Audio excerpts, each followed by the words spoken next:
In a world full of distractions, there is one big question on every dog owner's lips. How do I become more than just the person holding the other end of the leash? We all get dogs with a dream in mind, a vision of the future. And if right now your everyday reality isn't quite that picture you had in mind, you are in the right place. It really doesn't have to be this way. You absolutely can and will be more to your dog than just the person who gets in between them and the world. The key is you need to be more sexy. More sexy than the neighbourhood cat. More sexy than the jogger in the park. More sexy than that half-eaten hamburger they just found on the floor. And yes, even more sexy than the dog across the road. I'm Tom. And I'm Lauren. Together we're Absolute Dogs. And you're listening to the Sexier Than a Squirrel podcast.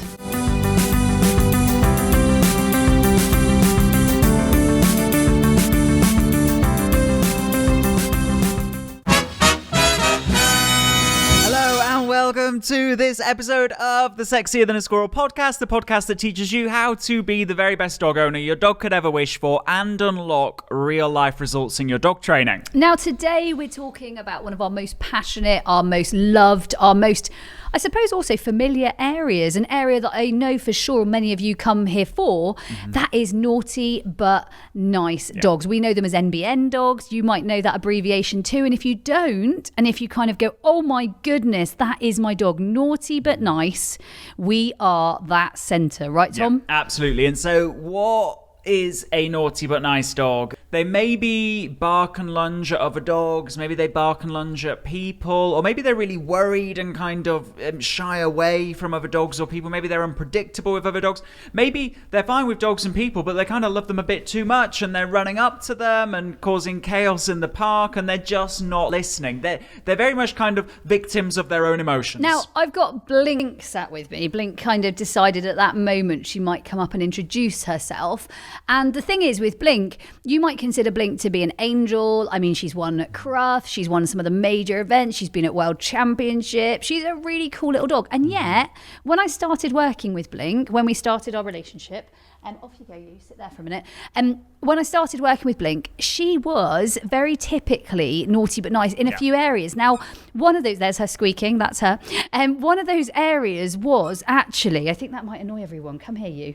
I'm going to take Puss in Boots away. One of those areas was actually being left alone. She was a really, really difficult dog to leave alone because whenever you left her alone, she would be howling the place down, which didn't only upset my dad, who's in one of the neighbouring houses. She also then would upset the holiday cottages and other dogs in the house, and actually that made her naughty but nice. And yet it wasn't something that she was deliberately being difficult, and lots of people kind of, they don't like their dogs behaving like this, but they don't know what to do, right, Tom? So those sorts of things as well. And often what can happen as an owner of maybe, let's say, a dog with struggles, naughty but nice, is that you maybe go for training help and you get advice, and it might be that you've been told there's no hope, or that your dog's untrainable, or that it's going to be difficult. And you start off with like the best of intentions. You know that you can help your dog. You know that they show so many good decisions in so many great situations. There are just a few where they struggle. You know there's hope, and over the years you start to kind of lose hope because people really kind of disempower you and take away what you think is something that's totally in your control and that you can impact, and they actually take that power away from you. One of the ones that lots of people said to me with Blink was, oh, you won't stop that. She's already sort of 10 months old. She's learned that. That's what she does. You won't stop that. And the other one she did was lots of trigger barking. So she would bark if she was worried by anything.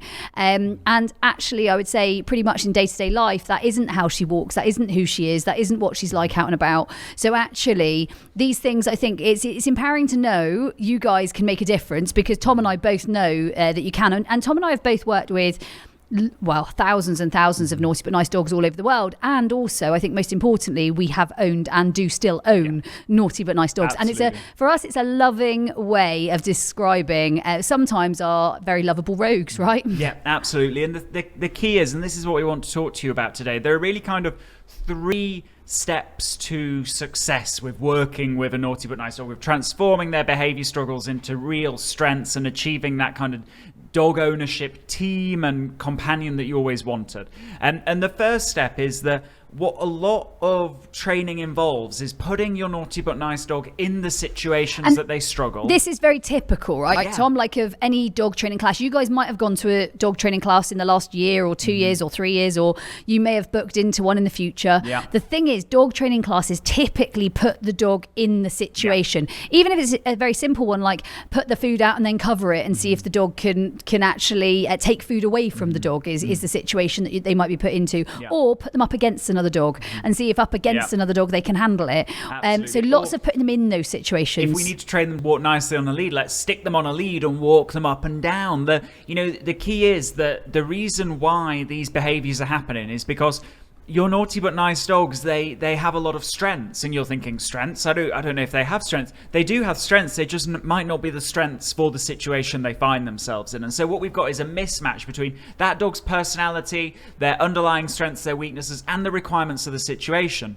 And if we keep putting them in the situation and trying to either tell them what they should do, or worse still, tell them what they should not be doing, all we're doing is we're effectively forcing that square peg of that brain shaped in that way into a round hole of those requirements of the situation that can't be met. And so at best, what you achieve by doing that is a dog who, understands that they sit in front of dogs when they are on lead in this very specific scenario of the dog park. But then when presented with a horse, when presented with a cow, when presented with a sheep, when presented with a dog in a different context, when presented with a dog and they're off lead, actually those choices don't move forward because we've not changed their brain, we've not reshaped their brain. All we've done is taught them effectively a party trick because we've been working in the situation. And that is, I think, the risk that a lot of modern dog training classes kind of find themselves sort of in, really. Yeah. They find themselves in that place where the dog can do it under performance party trick pressure,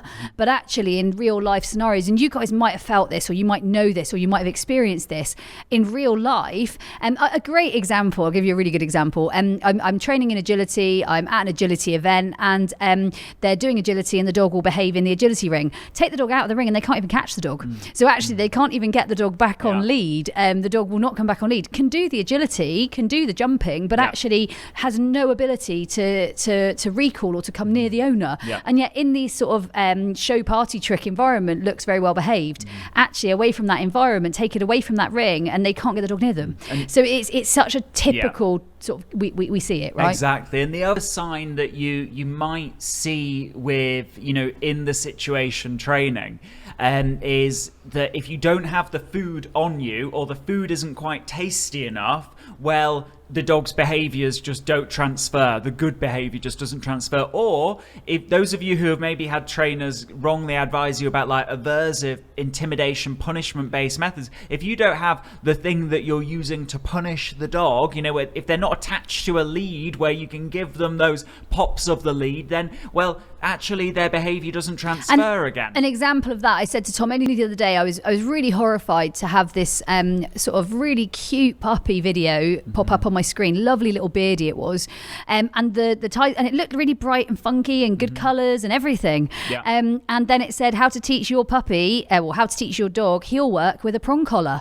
And I was just horrified that that's the sort of thing that happens. But at the same time, because really like that isn't the world that Tom and I have grown up in, and it's certainly not the world that we teach. So for me, that's the sort of situation where that dog can do it with the prong collar on, but actually take that prong collar off and there is nothing. And not only that, but you've also actively damaged that relationship. So for me, it was like a massive awakening to the fact that this is still happening, and it's dressed in a really nice sort of colourful video.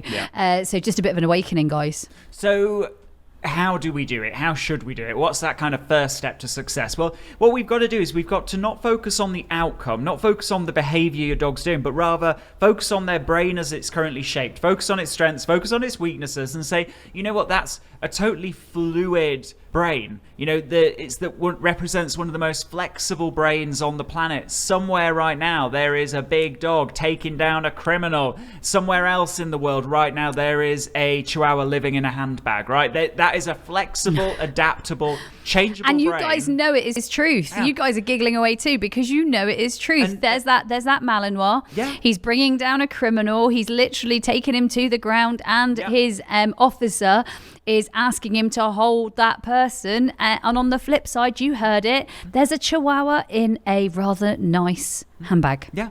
And the cool thing is, guys, that you also know this in relation to your own dog. You would have had that experience of, I don't know, your dog when you first got them, they behaved in a certain way. Maybe they were optimistic, maybe they were calm. But some of you would have had bad events happen to your dog. Maybe they got attacked by another dog, or maybe they got freaked out by a firework, and you started to see that brain change from one of optimism to one of pessimism. Now, as humans, we're always very aware of the negative changes that can happen, but we don't acknowledge that means that positive changes can happen as well. And so, how is a brain shaped? How does a brain change? Well, it changes based on what it's experiencing all the time, what it's experiencing day by day. And so what we do and what we know to really be transformational for these naughty but nice dogs is play games every day. And in turn, what you'll see is that brain start to adapt. And the example that I give, kind of two examples that really spell this out, because we've all been there as humans. You have a really bad week at work where bad outcome after bad outcome gets thrown at you, bad things happen. On Friday afternoon, your boss sends you an email and says, "Can I see you in my office? We need to have a chat." Now, that is just a very ambiguous email. And could be actually they want to have a chat about giving you a pay rise. It could be positive. It could be a positive review. It could be that a client's touched base and said how much they loved having you as their educator or their vet or their whatever you are. And yet, because you've had that week full of bad outcomes, actually you think it's something bad. I'm going to get fired. It's the end. Now, on the flip side of that, just imagine that feeling of how do you feel when someone taps you on the shoulder in the street? I know that for a lot of you, you'll be like, oh gosh, I've dropped something. Oh gosh, something's happened. Oh gosh, I don't know, I forgot to put my trousers on. I don't know. And Tom, I don't know. But the cool thing is that if I walk down the street and I tap you on the shoulder and I give you, I don't know, £5 or $5 or €5, wherever you are in the world, and you're like, oh, okay, thank you. And then you walk another 2 steps and tap you on the shoulder again. Here's another £5, dollars, euros. You take another 2 steps, tap you on the shoulder again. By the fourth time that I'm tapping you on the shoulder, you're expecting a positive outcome. Maybe even the second or third, depending on the type of person you are. Maybe you're optimistic. Maybe first tap of the shoulder, you're like, he's going to give me money. It's going to happen. That's pretty cool if you do think like that. So, guys, what we're saying is that actually our brains and our dogs' brains are shaped by history. Now, the cool thing is we can take control of that. We can play games that provide our dogs with positive outcomes. Very cool. The other thing that we've got to be aware of in this is that over time of owning our naughty but nice dogs, our brains have probably been shaped in the more kind of pessimistic viewpoint. So let's give an example of that, and that would be, I know for sure, Poppy was my most sort of memorable of naughty but nice dogs that I've ever worked with, and she was my own dog. But for me, she very much taught me that when other dogs came over to worry, and so I became very anxious when in the presence of other dogs. And I know that there'd been lots of judgment from people around me, or I felt judgment for sure, whether it was there or whether it wasn't. I felt very sort of worried by what other people were thinking, and maybe I could have been a better owner, and maybe I should have trained her better, and maybe I didn't socialize her correctly, or there were so many sort of anxieties or worries that I didn't do a good job by her. But the biggest thing I would say, and this was sort of, we're talking sort of 18, 19 years ago, the biggest thing with Poppy that I remember is whenever a dog was coming, or if I could hear a dog's collar or like jangle of the tags or anything like that, I would become aware, vigilant, alert, let's even say potentially anxious, maybe worried about what type of dog it was or who was going to come around the corner. I mean, I remember Tom and I working together actually at one point, and I had Poppy and I was coming up from the field, and I had all the dogs actually, and I was wandering up, and you'd come into the yard and you had Illy, and that's Tom's large standard black poodle. And I remember thinking, oh my God, she's going to eat Tom's standard black poodle. This is not good for our relationship. And I was absolutely in mild sweats about the idea that she might hurt Tom's dog. Now let's put it straight. Poppy was not like this big dog killer. She was really a rather anxious, highly strung border collie female who actually didn't like dogs in her proximity. But I became, as an owner, very, very consciously, constantly aware, I think. And it's so, all the thousands of naughty but nice dog owners that we've worked with, many consistently. We've both been there of actually telling a story long before it's happened, because we're in this mindset of, oh my gosh, something terrible is going to happen. So the cool thing about this games-based approach is that you play games outside of the situation. That in turn reshapes your dog's brain so that they're better in the situation. But also you start to have some positive outcomes with your dog as well. You're empowered in it. Now let's take a great dog like Bet. So Bet kind of looks more like a Kelpie possibly than a collie. Little Kelpie little Kelpie, little piggy tail at times. She's a funny girl. But the thing with Bet is that actually she could probably be very, very similar and yet handled so differently because we are both in a much better position to understand what to do with a strong border collie bitch or a bitch that could notice things. And actually, even more importantly, we were both settled about it. So we kind of have almost like got the t-shirt, like, the badge and everything to prove it. We're in the position that we understand it. But Bet probably in lots of ways, equally. In that natural personality type, could have done. But what happened is that we actively reshaped her brain. And honestly, like if you kind of just had some, like, you know, like that audio description where the kind of what is happening visually is explained explained in the audio. If you had that on Bet's behaviour, even with like her interaction with another dog, or, you know, I don't know, walking down the street and hearing fireworks and whatever else, you'd think this is not a herding breed dog. This is maybe a Labrador. You would say perhaps? Labrador. I would say the way she behaves is a Labrador. Yeah, certainly has the foodiness of a Labrador. Poor Bet. We've already called her a Kelpie and a Labrador. Yes, like Kelpie plus Labrador. But that is how she behaves, right? And that's a really good example of where you are right now is not where you need to stay. And that absolutely, I don't think in a lot of people's hands she would have been that, because actually she had very, very strong tendencies to be a little like Poppy at times. And yet it was handled so differently. You were calm, I was calm.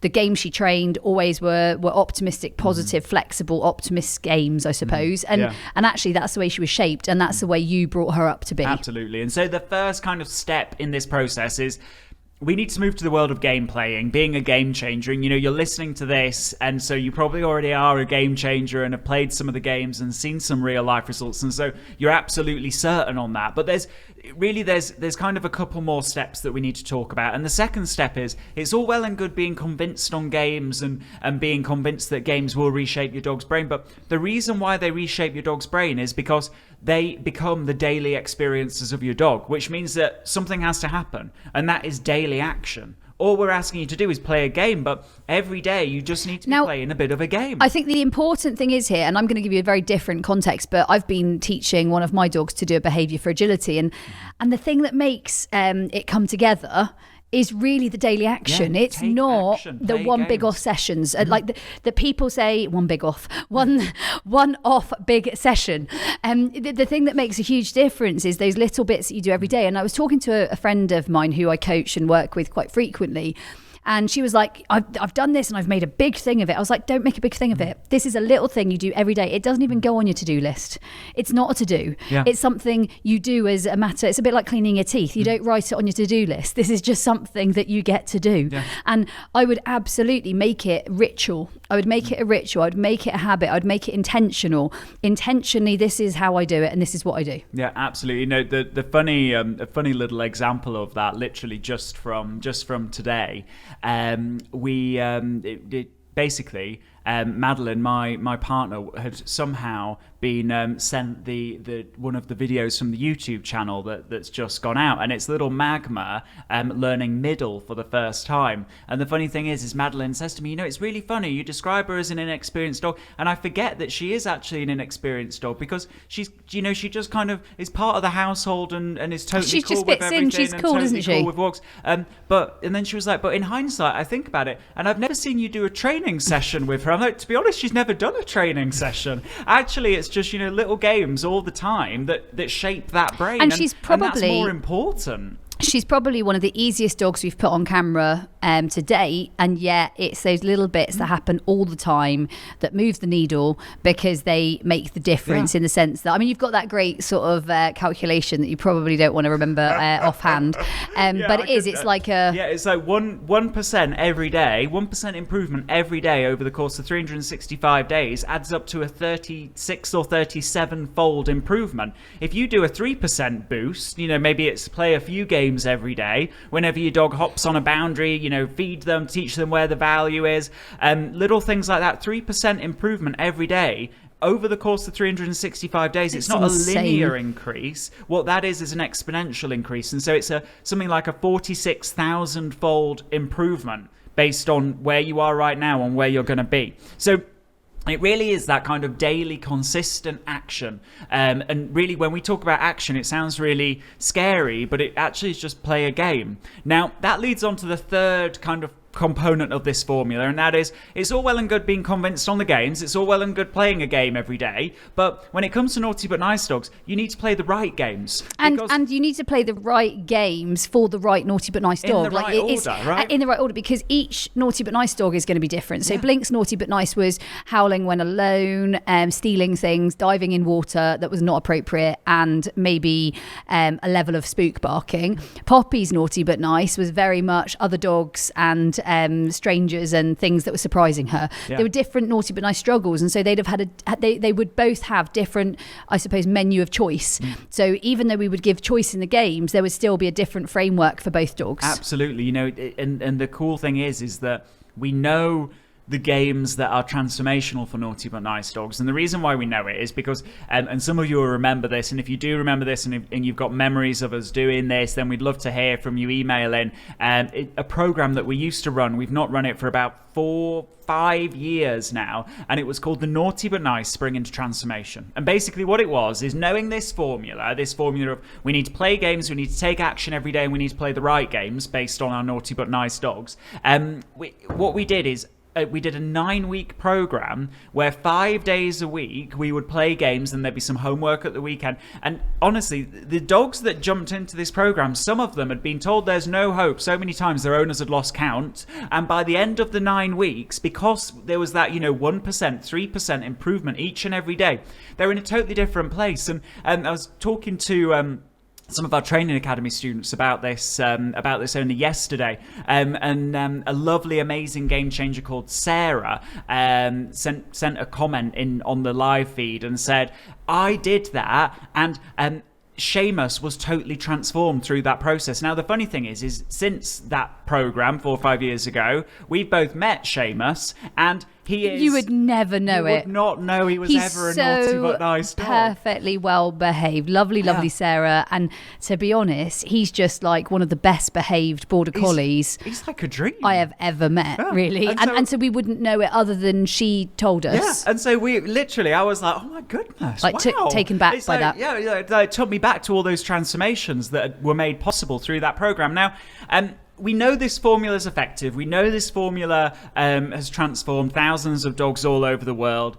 We need to play games, we need to take daily action, and we need to play the right games and keep changing the games. Yeah, we can't just play the same game over and over again. Each dog and each person, there's like their own flavour, there's their own sort of tweaking, there's their own, like, what I love is this is not like a fixed, there's a great menu of choice, and I think that's important. And I think that it's important to make sure that you guys recognise this, owning these dogs, is that one trainer might tell you this is one size fits all. This is not the case with these dogs, and that's where I think it's really important that we share journeys that we've had so that you guys can see exactly that. Absolutely. And so with that, what we'd love to do is we'd love to invite you on your naughty but nice journey, because what we're doing is something really cool, and that is that we've created a brand new challenge based on this 3-step formula. It's a 7-day challenge. We're going to be doing a naughty but nice game day after day. We're going to be doing some teaching on how we work with naughty but nice dogs. Alongside that, there's a Facebook support group, there's live teaching running alongside it, and the cool thing is that the challenge starts this week. So you're going to want to get involved in it. And you're going to want to get involved right now. This is something that you don't sit on the fence with. This is something that you don't think, oh, I'll maybe look at it in the future. This is something that you go, I'm in. I'm all in. Hell yeah. Get me on this, right? Yeah.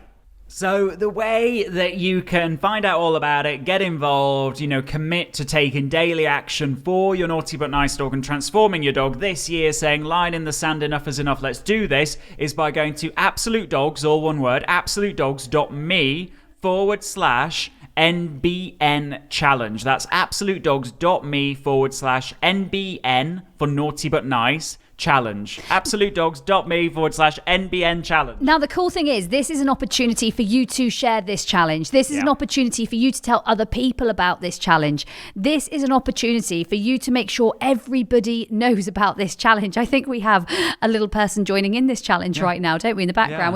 We've got a couple of dogs sitting with us, ready to do some camera work, and I think someone is very sleepy and making little noises. But anyway, it's good because you guys get to know that is exactly what we're working with. So you know what? I want you to share this. I want you to let other people know about it. This is the chance to do it right now. Yeah. Now, I think the important thing about this challenge to know is actually how much is it going to cost, Tom, and how much how much time is it going to take? Because I think that people always want to know that. Absolutely. And we know that so many of you are kind of at home right now. You need to homeschool your dog. You need to work on these struggles. And so what we've done is we've made it very accessible. You can get involved in the challenge for just £7 Great British or $10 and you get to keep the challenge content for life. That's insane. £7, right? 7 Great British pounds.